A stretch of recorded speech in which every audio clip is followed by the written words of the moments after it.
Assalamualaikum warahmatullahi wabarakatuh.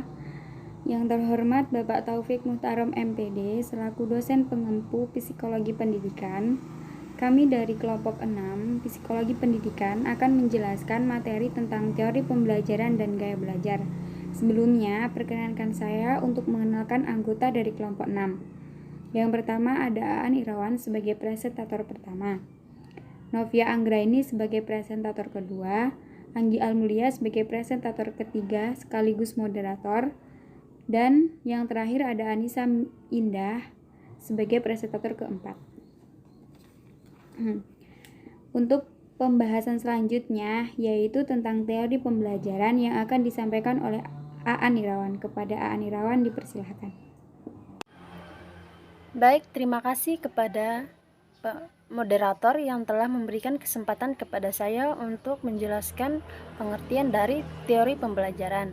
Pembelajaran adalah suatu kegiatan yang dilakukan oleh guru sedemikian rupa sehingga tingkah laku berubah ke arah yang lebih baik. Sedangkan menurut Pitcairn 2009 menyatakan bahwa teori pembelajaran adalah sebuah proses perubahan perilaku sebagai hasil dari pengalaman atau percobaan. Seperti contohnya, bayi yang sedang mencoba untuk belajar, makan, duduk, secara naluri bayi akan bisa melakukan aktivitas-aktivitas seperti itu. Tetapi diperlukan manusia untuk mengajarnya agar aktivitas bisa dilakukan dengan baik. Sedangkan teori pembelajaran ada 4. Yang pertama, teori belajar behavioristik. Perubahan tingkah laku yang terjadi karena pengalaman belajar. Sedangkan belajar itu sendiri merupakan interaksi antara stimulus dan respon. Maksudnya, apa yang diberikan oleh guru stimulus dan apa yang diterima oleh murid respon harus diperhatikan dan diukur. Karena pengukuran stimulus dan respon merupakan hal yang penting agar dapat mengetahui apakah murid mengalami perubahan tingkah laku atau tidak. Sedangkan yang kedua, teori belajar kognitif. Belajar merupakan proses perubahan tingkah, persepsi, dan pengalaman. Yang ketiga, teori belajar konstruktivisme. Proses terbentuknya pengetahuan yang berasal dari pengalaman-pengalaman yang telah dilewati seiring berjalannya waktu. Yang keempat, teori belajar humanistik, yaitu ilmu yang melihat segala sesuatu dari sisi kepribadian manusia yang bertujuan untuk membangun kepribadian yang positif. Maksud dari kemampuan positif itu yang dimiliki oleh murid. Kemampuan pasif akan membangun atau mengembangkan emosi positif pada murid. Sekian dari pemateri dari saya. Selanjutnya pemateri dari pemateri selanjutnya. Terima kasih kepada Mbak Anggi selaku moderator. Di sini saya akan mempresentasikan tentang gaya belajar. Gaya belajar merupakan salah satu yang dimiliki oleh setiap individu dalam menyerap, mengatur, dan mengolah informasi yang diterima. Gaya belajar yang sesuai adalah kunci keberhasilan siswa dalam belajar. Penggunaan gaya belajar yang dibatasi hanya dalam satu gaya, terutama yang bersifat verbal atau auditorial, tentunya dapat menyebabkan banyak perbedaan dalam menyerap informasi. Oleh karena itu, dalam kegiatan belajar, siswa harus dibantu dan diarahkan untuk mengenali gaya belajar yang sesuai dengan dirinya sendiri, agar hasil belajar bisa maksimal. Menurut Bobby De Porter dan Mike Hernaki dalam bukunya yang berjudul Quantum Learning, membiasakan belajar nyaman dan menyenangkan, dijelaskan bahwa gaya belajar adalah kata kunci untuk mengembangkan kinerja dalam pekerjaan, di sekolah, dan dalam situasi-situasi antar pribadi. Ketika Anda menyadari bagaimana Anda dan orang lain menyerap dan mengolah informasi, Anda dapat menjadikan belajar dan berkomunikasi lebih mudah dengan gaya Anda sendiri.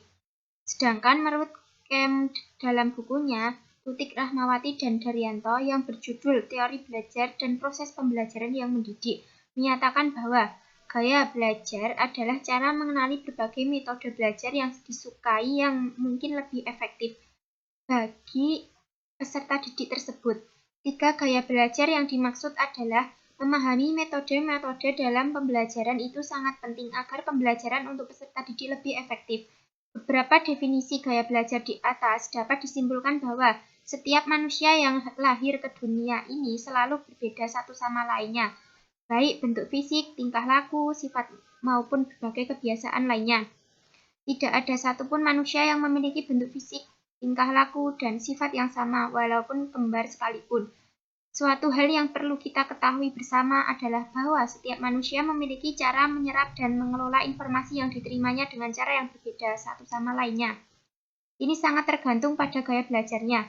Seperti yang dijelaskan oleh Hamzah Beuno bahwa pepatah mengatakan, lain ladang, lain ikannya, lain orang, lain pula gaya belajarnya.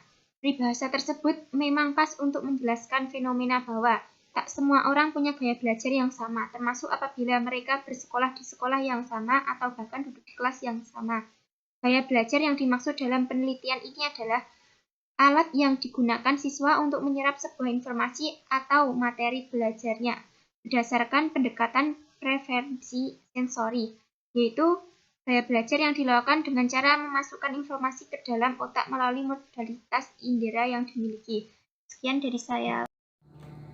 Baiklah, selanjutnya yaitu adalah teori perbedaan gaya belajar. Teori gaya belajar visual, yaitu gaya belajar visual dapat dilihat dari ciri-ciri utama, yaitu menggunakan modalitas belajar dengan kekuatan indera mata.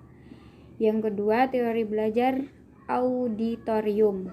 Gaya belajar auditorium dapat dilihat dari model pembelajaran yang menempatkan pendengaran sebagai alat utama menyerap informasi atau pengetahuan. Yang ketiga, teori gaya belajar kinestik. Teori gaya belajar kinestik, umumnya orang yang bergaya belajar ini dalam menyerap informasi menerapkan strategi fisikal dan ekspresi yang berciri fisik. Baik, terima kasih kepada Mbak Agi selaku moderator. Di sini saya akan mempresentasikan tentang faktor yang mempengaruhi gaya belajar. Faktor tersebut dibedakan menjadi dua, yaitu faktor intern dan faktor ekstern. Yang pertama, faktor intern yang mempengaruhi gaya belajar. 1. Faktor jasmani mencakup dua bagian, yaitu kesehatan dan cacat tubuh. Faktor kesehatan berpengaruh terhadap proses belajar seseorang. Proses belajar akan terganggu saat kesehatan seseorang terganggu. Lalu, cacat tubuh. Cacat tubuh adalah sesuatu yang menyebabkan kurang baik atau kurang sempurna mengenai tubuh.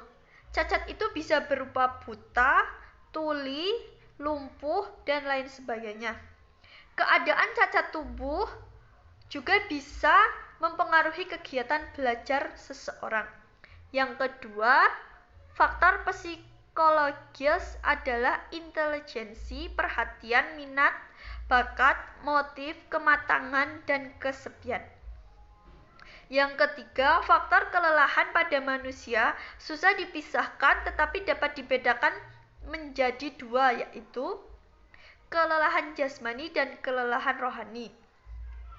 Kelelahan jasmani terlihat dengan menurunnya daya tahan tubuh, sedangkan kelelahan rohani dapat dilihat dengan adanya kurang minat belajar, kelesuan dan kebosanan untuk belajar, sehingga minat dan dorongan untuk belajar menghilang.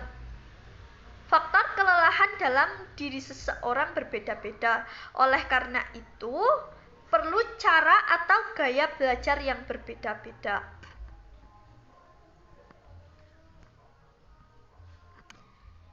Selanjutnya, faktor ekstern yang mempengaruhi gaya belajar. Yang pertama, faktor keluarga. Belajar akan menerima pengaruh dari keluarga berupa cara orang tua mendidik, relasi antara anggota keluarga, dan keadaan ekonomi. Faktor sekolah. Sekolah akan mempengaruhi gaya belajar siswa, antara lain metode mengajar, kurikulum, hubungan siswa dengan siswa, tata tertib sekolah, dan lain sebagainya. Yang terakhir, faktor masyarakat. Masyarakat yang mempengaruhi gaya belajar siswa meliputi kegiatan peserta didik dalam masyarakat, tempat bergaul, dan bentuk kehidupan. Jadi 3 faktor tersebut mempengaruhi kegiatan belajar seorang siswa. Baiklah, saya akan membacakan kesimpulan dari materi teori pembelajaran dan gaya belajar tadi. Kesimpulannya yaitu, gaya belajar adalah suatu tingkah laku, sikap, dan ciri kebiasaan yang kita sukai atau yang kita lakukan secara kontinu dalam proses berinteraksi dengan lingkungan yang kemudian akan memberikan informasi dan pemahaman. Terdapat tipe-tipe gaya belajar yang biasanya sering menjadi ciri seorang dalam belajar, yang mana juga terdapat strategi bagaimana seorang guru menghadapi tipe gaya belajar siswa yang berbeda-beda antar individu.